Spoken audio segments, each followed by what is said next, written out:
mediums. At the heart of every task should be a drive, and she works to focus on that drive in all that she does. Whether it is creating client proposals for work, connecting with companies to help in the creation of meaningful relationships, or simply empowering women in small businesses, Arianna strives for quality and strategic intention. And we are so happy she's joining us this afternoon. So, to kick things off, I'm going to give it to Riley for our first question. All right, so the first question that we have for you is, can you tell everyone a little bit about who you are, what you do, and how you got to where you are today? Yeah, for sure. So hi everyone. I have to say that bio had me blushing when I read it in the email this morning. Y'all are so cute. Like you turned my words and made it sound so nice. But yeah, my name's Arianna. I work as a creative coordinator for Long Shark Gallery. It's located downtown. I work with three amazing women. And then I'm also the founder of More Magazine. More stands for Making Opportunities Reachable for Everyone. So it's been really incredible to combine a lot of the things that I'm passionate about and put it into this form that I can share with a bunch of people. So that's been amazing. Um, you said just talk about who I am, right? Okay, cool. I am originally from California, but I moved to Indiana when I was a bit younger. And I moved to Indianapolis to go to IUPUI, IU Kelly downtown. Um, we were talking a little bit earlier about how we chose the campuses, and I really fell in love with the campus that was like right next to downtown. We were able to walk to a lot of networking events, and that was really incredible. I love being near like a city, so that was just, it made the most sense for me when I was going into school.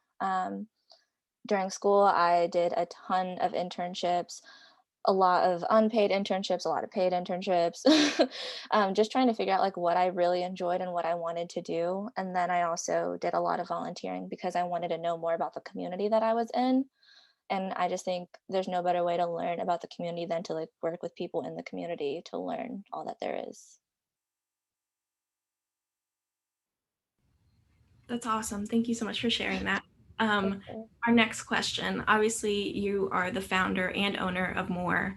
How did who you are as a person play into your decision to found your own entity at such a young age? So, I don't know. With all of my internships, I feel like in school you are given all of this information, and I think it's amazing. It's a lot of like lessons, obviously, and different topics. And so, like, I loved school because you're able to kind of like dip your toe in all these different pools of fields and different job possibilities.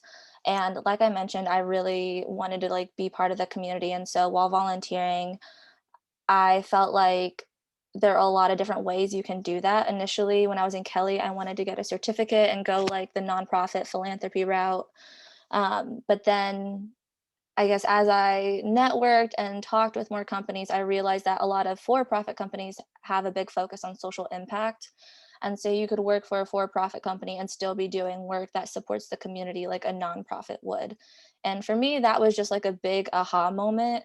I don't know how that didn't click before, but I feel like when you think of like working in the community, you think of nonprofits. And so having that door opened really made me think about a lot of different things because I mean, I want to give back to the community, but I also love to travel. So I want like something that was sustainable for me. Um, and then additionally, just like through my volunteering, I was kind of using that as a way for me to find how I fit in the scheme of things of making tomorrow this brighter, better place to be. And so more has kind of become that outlet for me of uplifting voices and sharing stories in a very creative way that sheds light on topics that might not be talked about or topics that deserve to be talked about more. So thank you so much. So one thing that we've talked about with all of our speakers is kind of just the battle between your professional and personal identity. So for you personally, has your professional identity ever threatened your personal identity, or the other way around? Has your personal identity ever threatened your professional identity? I know you sent these questions to me earlier, and so I've been thinking about these questions for the past few days, and truthfully, I have never had that conflict for me pretty early on, and I feel like we'll talk about this a little bit later when you get to the question about like talking to myself in college. But I've always like since high school, I've had a pretty good idea of who I am and how much I really don't care if other people like me or not. And just knowing that, like, I want to do what I know is right or what I think is right and like what I think will make me happy. Um, my boss talks about this a lot about like doing the right thing. And she says, you have to sleep with yourself at night. And because you got to sleep with yourself, you should be making like good decisions. And I think about that a lot about how whether it is in my personal life or in my professional life, I want to be making decisions that I am comfortable with and that I will be proud of from my 9 to 5 and after I clock out. So personally, I've never had that conflict of interest for me. I also think that knowing who you work for and where you work is a big factor of that. Um, I know, like, in one of my internships, and I'm probably gonna talk about this more in the next question, I realized that, like, where I was working was not conducive with who I was and, like, what I wanted to do, and, like, that was a big reason I left. So, that was probably the closest and conflict to there. Well, like you mentioned, within your internship, how did your college internships help define your identity and help you get to where you are today? Like I mentioned, I had a lot of unpaid internships. I loved working for nonprofits. I highly recommend to anyone starting to look for internships to work for a small company where you can wear a lot of hats. It allows you the freedom to see what you like. It gives you the opportunity to really like shine bright and step up into those roles, which I just think you can't learn that experience in a classroom. It's hard to. Um, but talking about my internship that like kind of pushed me into my current role. I think you learn a lot young when you're younger about the leaders that you want to work for. And I just know that when I was working there, I did not feel valued. And I realized I need to feel valued at where I work. And I need to feel like my time is being like acknowledged and like everything I'm doing is helping make like the wheels go round and like is really genuine contributing to like the mission of wherever we're working. And it got to a point for me where I felt like I wasn't valued. I did not really love the leadership skills that were there. It was a lot of like touch and go. It was like, hey, hi, we appreciate you. Here's some donuts. Talk to you again in a few months. And for me, that's just not genuine. And so the role that I'm at now at the gallery, like I said, I'm working with like all women, and I'm sure you guys can relate. It's just really cool working with empowered women who are empowering women. And I admire my boss a lot, and I want to be working with somebody who is working to grow me and grow the other employees. I feel like through life, you should always be a sponge and always be absorbing as much as you can and always be looking to grow. I don't think you should ever work to be a stagnant line that does not go anywhere. I think whether it's in your personal life or your professional life, you should always seek just more. I'm going to end up saying more a lot. I'm going to apologize now for that. But I just so my internships just really taught me what I wanted in my full-time job and what impact I wanted to feel that I was having. And it really having so many internships really set the bar for me of what I was like willing to accept and what I was willing not to accept as to where I'd be.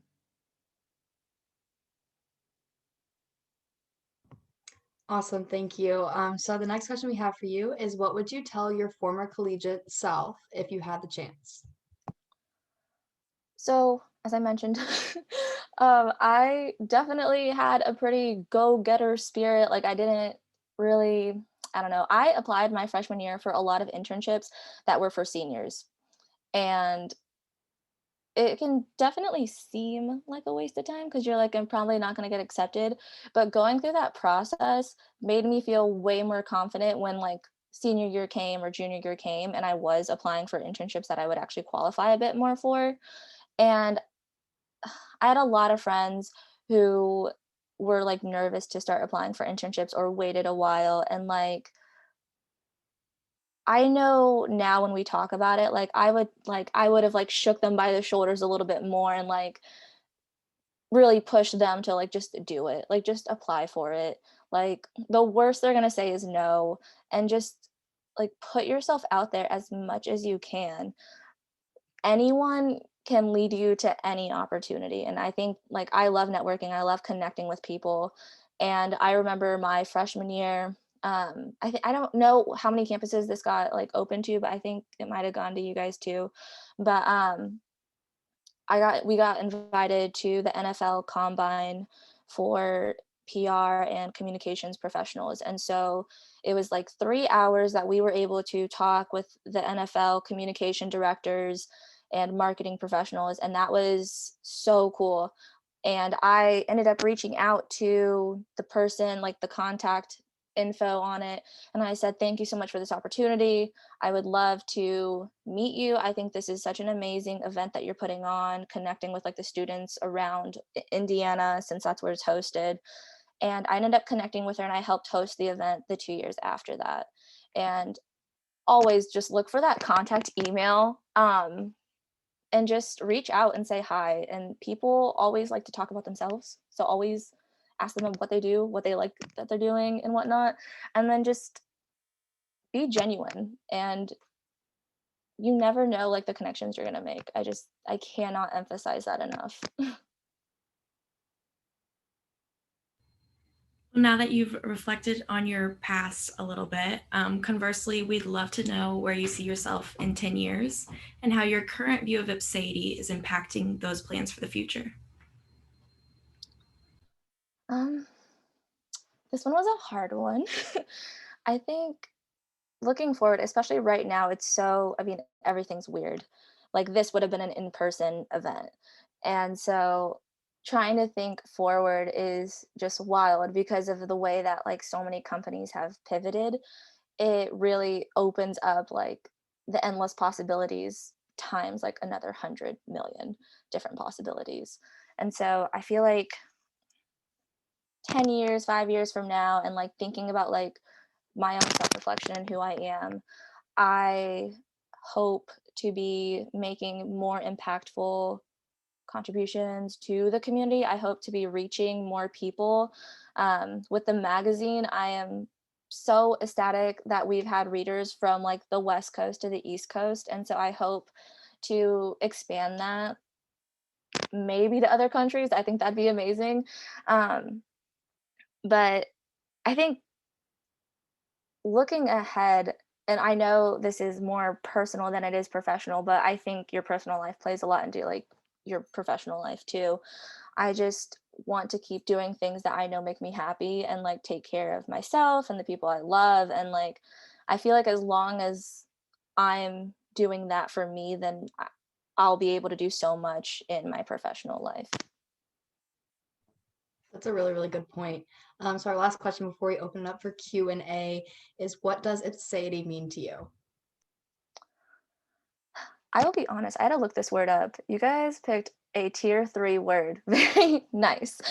Um, to me, I think it just means being honest with yourself.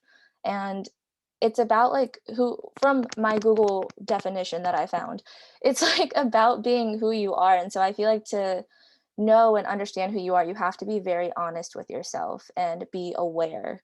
I don't know if you guys do New Year's resolutions or word of the year, but last year my word was aware, and I pushed myself to be self-aware and aware of my impact and aware of my actions and consequences of my actions, and just like forcing myself to think as big picture as I could. And so this is such a great theme. I think just holding yourself accountable to who you are and making sure that like as you move forward and you make these choices that impact you, you think about who you are and who you want to be, and you make sure that those choices that you're making truly reflect that, and you're not just doing it because someone else is doing it or because it sounds good right this second. Like you're really thinking and being honest about, is this who I am? Awesome. Thank you so much for telling us a little bit more about yourself with those questions. At this time, we're going to open up the floor to Q&A. So again, if you have a question, go ahead and hit that raise hand button, and Riley and I will moderate it.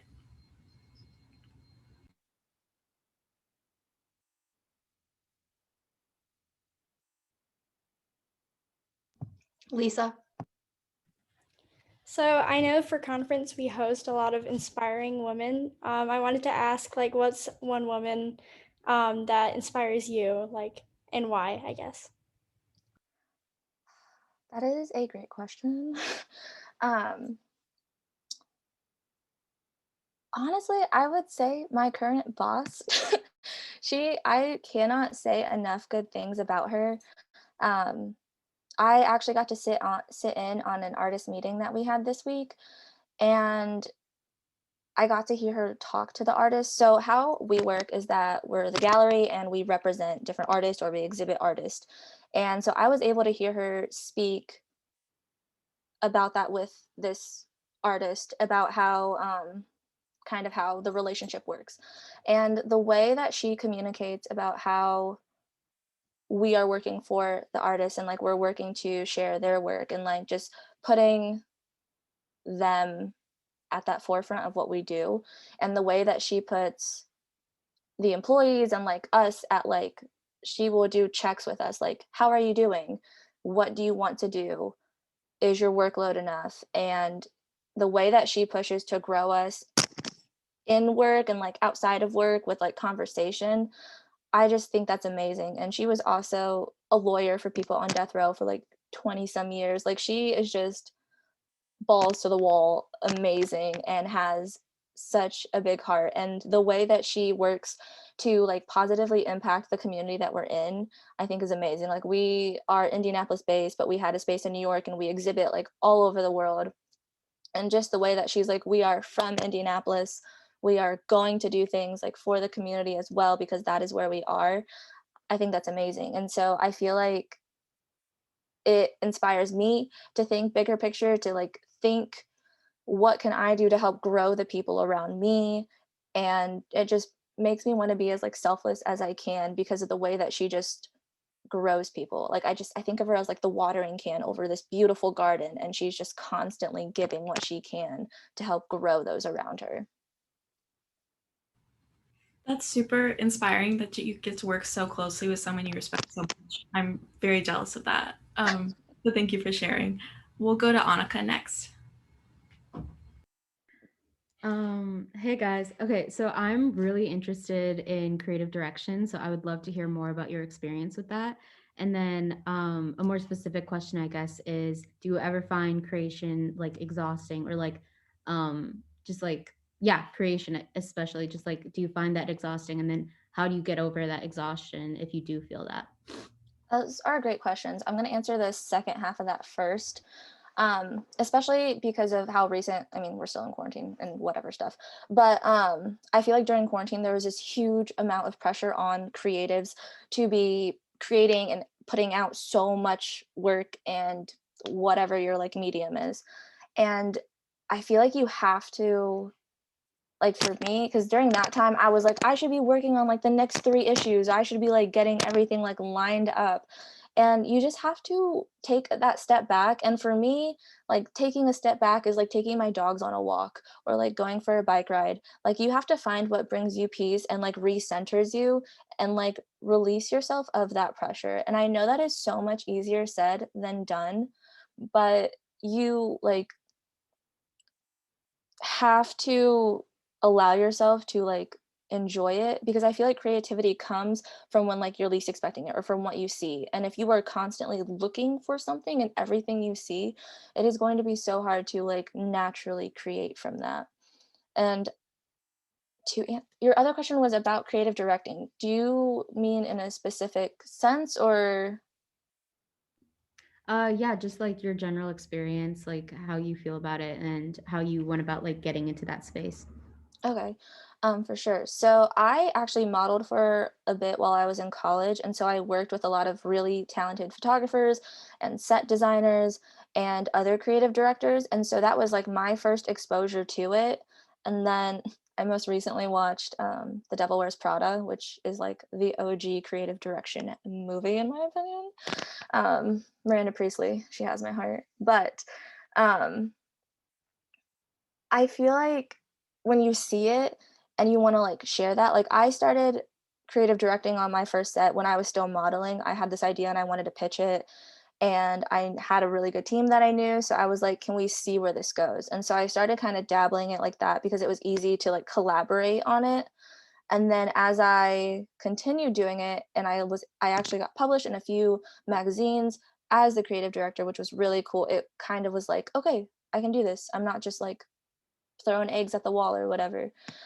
And you kind of just have to like make that jump and be like, I have this idea, share it with the people that you think can deliver it, and then you go from there. And I mean, just bringing it together, like there's nothing cooler than like being on set and seeing something like come to life. And that can be like a styled session like with photography, or it can just be like doing a layout or like working on like a website plan. I think just kind of having that vision in your mind and like trusting yourself and then just doing it. Did that answer that?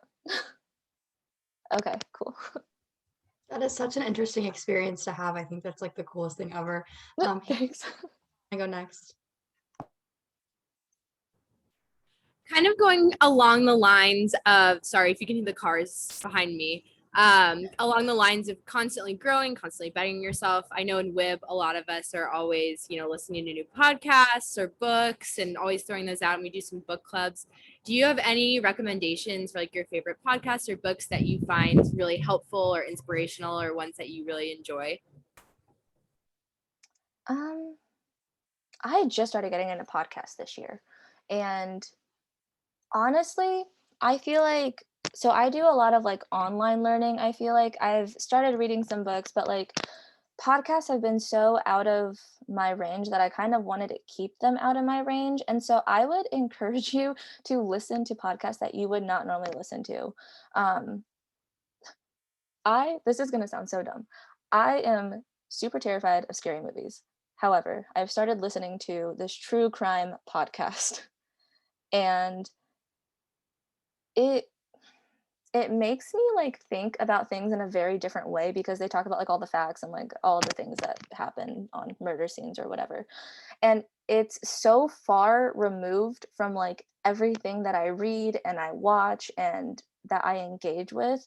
It doesn't shock my mind, but it definitely like pushes my mind in different directions. And I feel like this might go with like creative blocks and stuff, but it definitely like helps me kind of like get out of that block or like get out of the little box that I put myself in, because it's so far removed from like everything else that I do and like work with or interact with. I feel like that's a weird answer to your question. No, not at all. That's very helpful. Thank you. Yeah. I also love true crime, so I totally agree 100%. We'll go ahead and go to Caroline Short next. Yeah, so I loved what you talked about. I also set words of intention, usually at the beginning of the year. So I loved you talking about aware being your word. Can you talk a little bit about any processes or daily rituals or routines that you found yourself getting into when you were focusing on that word, or any kind of learnings that you found along the way that you might want to share with us? I mean, with aware, I really pushed myself whenever I was making decisions or thinking about like what I was going to do. I made myself like think through that word and think through like those ripple effects from that decision. So I mean, that's very specific to like that.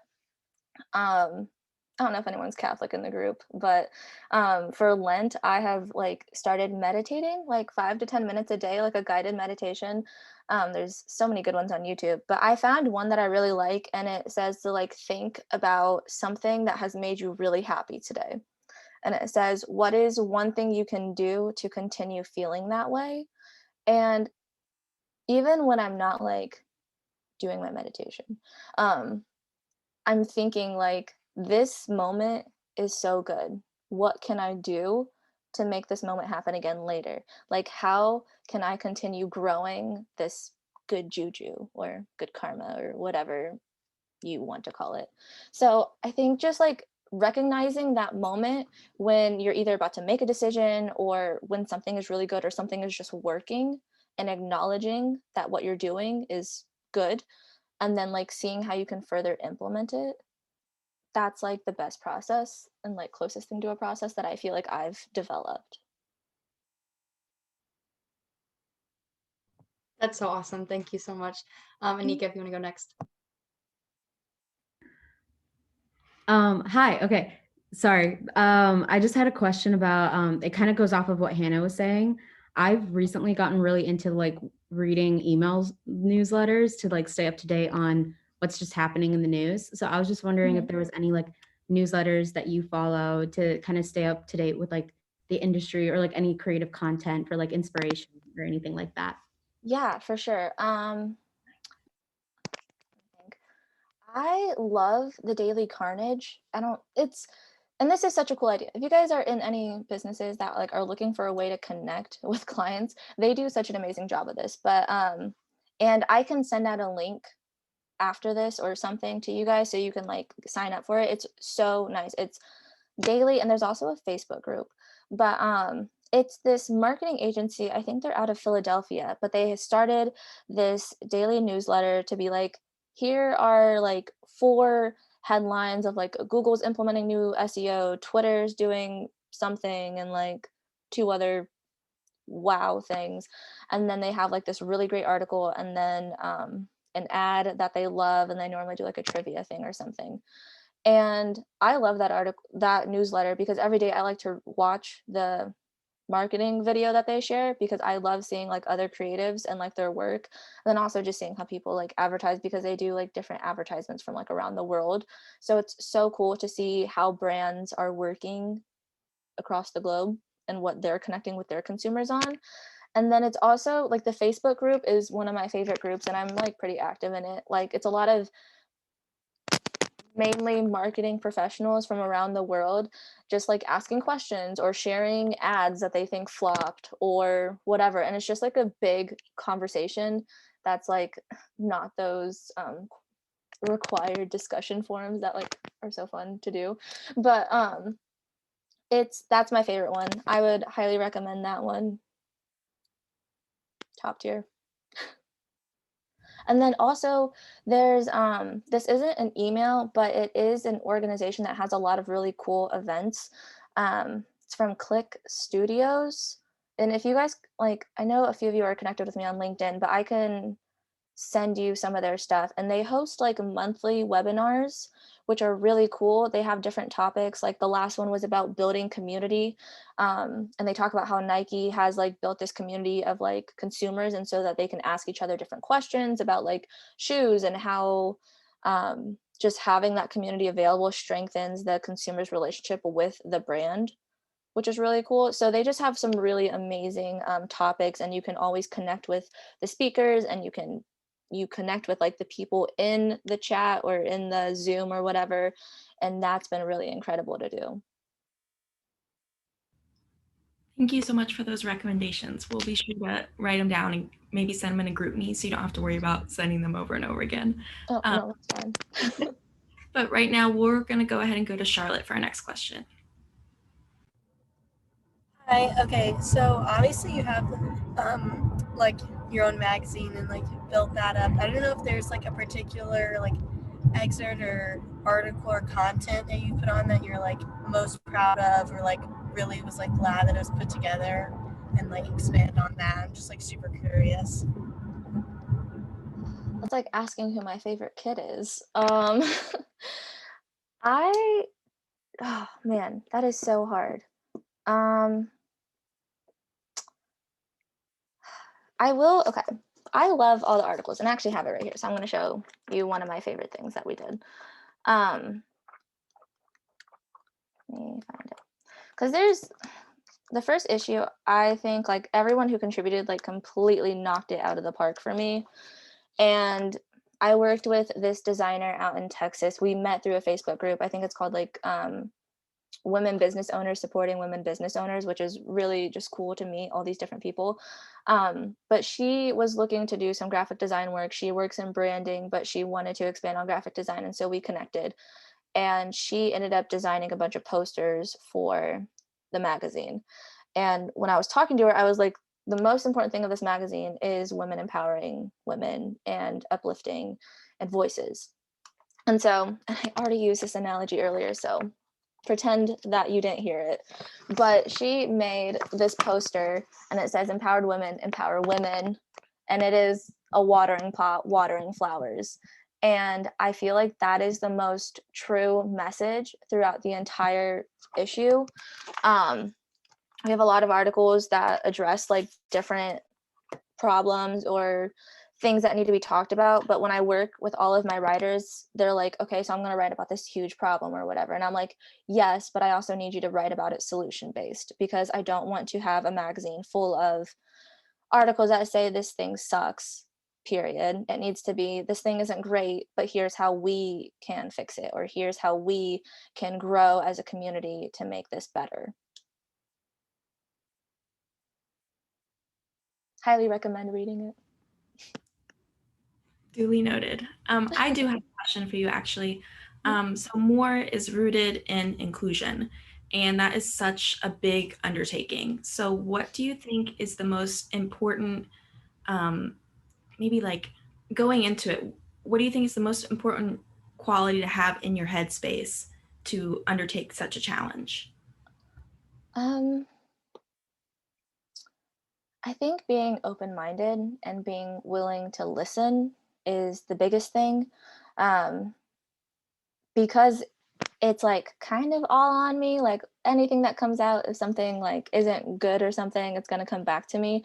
And so a lot of the content, I talk to other people, and I kind of bounce ideas off of people, because it's like, just because I think something is properly highlighting a conversation or representing an article for like the visual story that goes with it, doesn't mean that everyone else is also going to think that way. And so I feel like talking through ideas and just talking with people in general is always the best way to grow like your thinking and like your vision.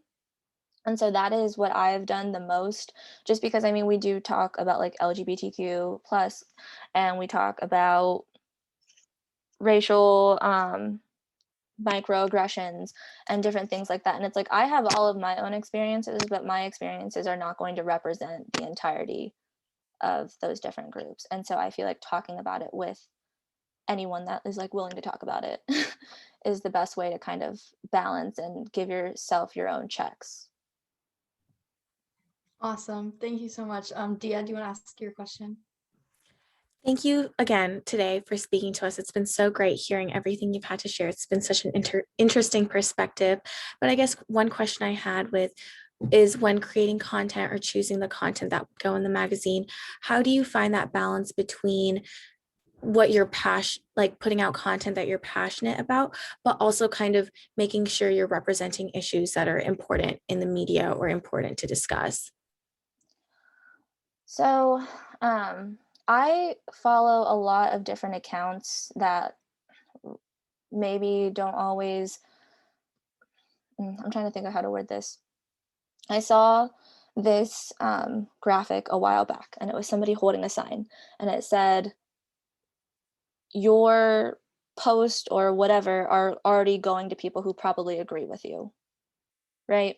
And so for me, I started to try to be really intentional about who I was following on different social media platforms, to surround myself with like different opinions and people who are not like me or don't look like me or didn't come from the same background as me, because then you're getting all of those different experiences and you're seeing all those different stories. And I feel like kind of what we were talking about with the email newsletter and stuff, and like I started subscribing and actually reading the emails that I get. And so I feel like by exposing yourself to all these different facets and stories and different channels of information, you're able to hear what people are talking about and see what needs to be talked about. I mean, Twitter can be a black hole of not great news, but it's also something that like we have to be talking about a lot of the things that like people are sharing on there, and it's not always easy. I mean, nothing that needs to be fixed is ever easy to talk about, but it's necessary, I feel like, to see it and to acknowledge it and then bring it to light.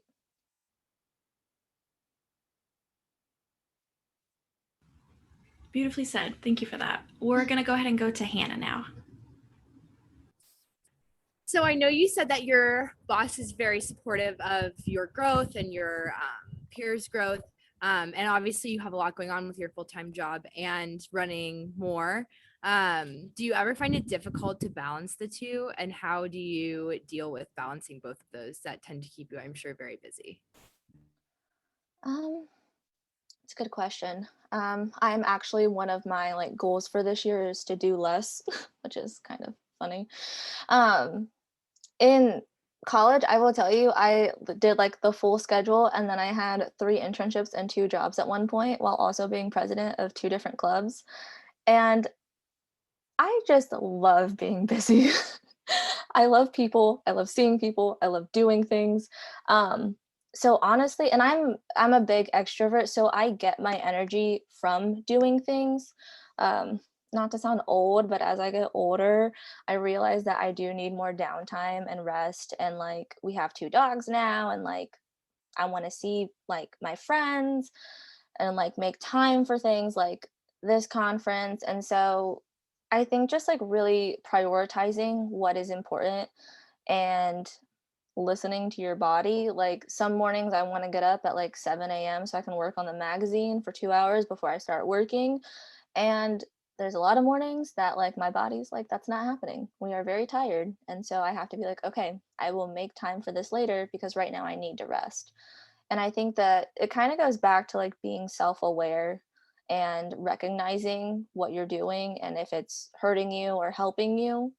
Because I mean, I have friends who, if they had done everything I did in college, like it would not have gone well. But like I know I couldn't have like not done everything that I did because I loved it. Um, so I mean, I just think you have to know who you are and know your boundaries and know what you can handle doing and just acknowledge how many hours there are in a day. I think that's a great point. I think all of us forget that we all are very busy people, but we do need our downtime for sure. Anika? Okay, hi Ariana. I'm asking this question on behalf of Harper, but I know you mentioned being self-aware and kind of earlier you even mentioned like having a strong sense of identity. So with that strong sense of self and identity, was there any moment that caused this identity to waver? And if so, how did you overcome that? So I feel like, and I don't know how much I mean, I'm sure you guys talk about this, but I remember first going to a lot of networking events. And I don't know, I guess I graduated a few years ago now, but I mean, when you guys go, I feel like business has been kind of a male dominated industry for like a while. And especially, I mentioned that NFL networking event that I went to, which was really incredible. I had a hard time being myself because I am kind of bubbly and like I like to talk to people. Um, I remember the first year I went, about, I'd say like a fourth of the connections I thought I made were trying to like ask me out to drinks after. And I was like, I'm here for the same reason you are. I can smile and I can be fun and I can still be professional. And so I feel like that was something that was irritating and probably, I guess, a bit of a hurdle as of like who I am and like being in business and like presenting yourself. But I feel like it's, I don't know. I even talked to a few other women who were like a few years ahead of me and like more established in their careers. And I'm just like, how do you handle this? And I mean, what it comes down to is just kind of learning how to filter those out. And as soon as you see something like going the direction you don't want it to be going, making sure that you're like bringing it back to the center. Um, that for me was something that I found extremely irritating. And I don't know, just irritating to say the least. And I remember we were talking in one of our business classes, and one of the professors kept saying, make sure you wear a pantsuit. And I remember me and some of my friends, we had just gone to Ann Taylor in the loft, and we got some pretty cute like pencil skirts to match our blazers and to match our shoes. And I was like, I'm wearing a skirt with my blazer. I will not wear a pantsuit.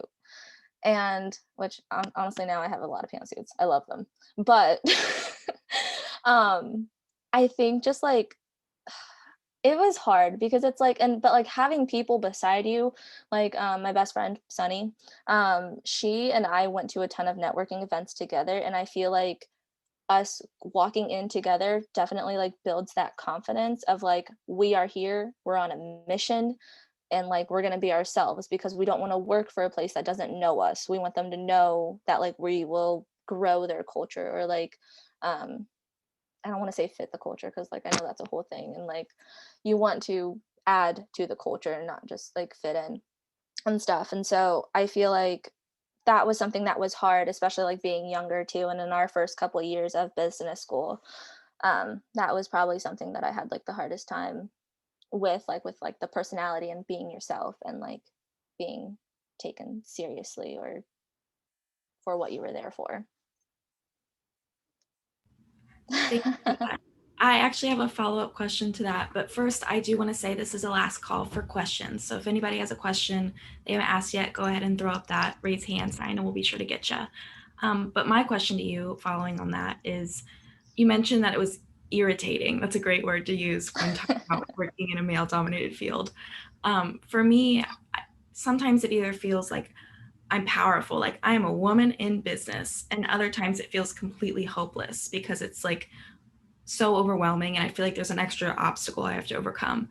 How do you err on the side of feeling powerful, particularly when you're in a position by yourself? You mentioned you have that support system, but like you also said, you were the leader of several things. So how do you do it by yourself? How do you feel powerful by yourself? Well, it definitely depends on certain things. Like, so for the magazine right now, I'm doing a lot of pitches for like paid partnerships and paid advertisements. And then like even in school, like applying for internships or something like that. And for me, I get ready for the interview or whatever, and I'm like, I'm going to do this. And the worst thing that's going to happen is that they're going to say no. And if they say no, I'm going to move on. And like, I feel like acknowledging the worst case scenario is like looking the monster in the eyes and being like, all right, that's it. I can work with that. I mean, obviously, like there's a lot of different things, and like there's a lot of different scenarios. I mean, always just saying worst case scenario, I mean, sometimes it can be a pretty bad scenario.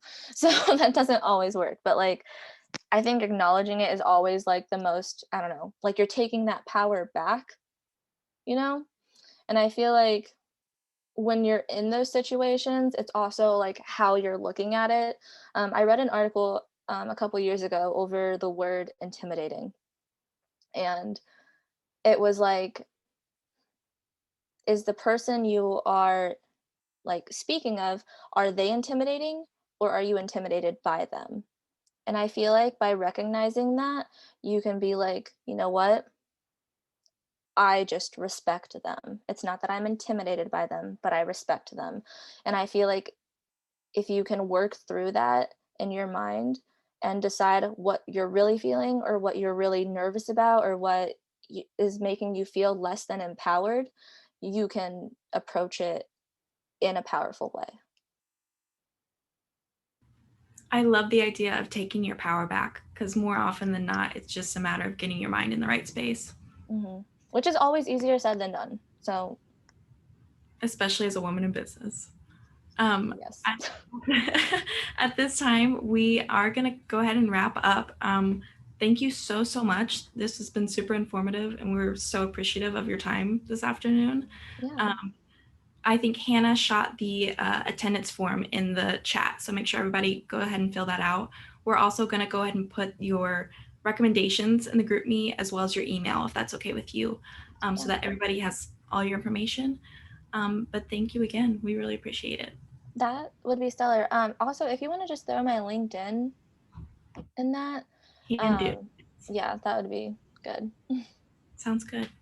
Okay, perfect. Thank you, everybody. Have a good afternoon.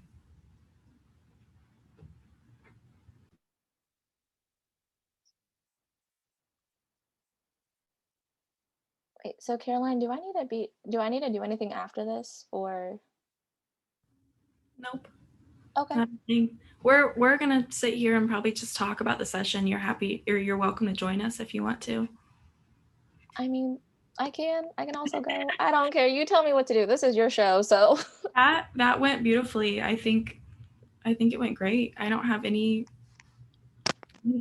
to add. I'm happy. Well, I'm definitely. glad.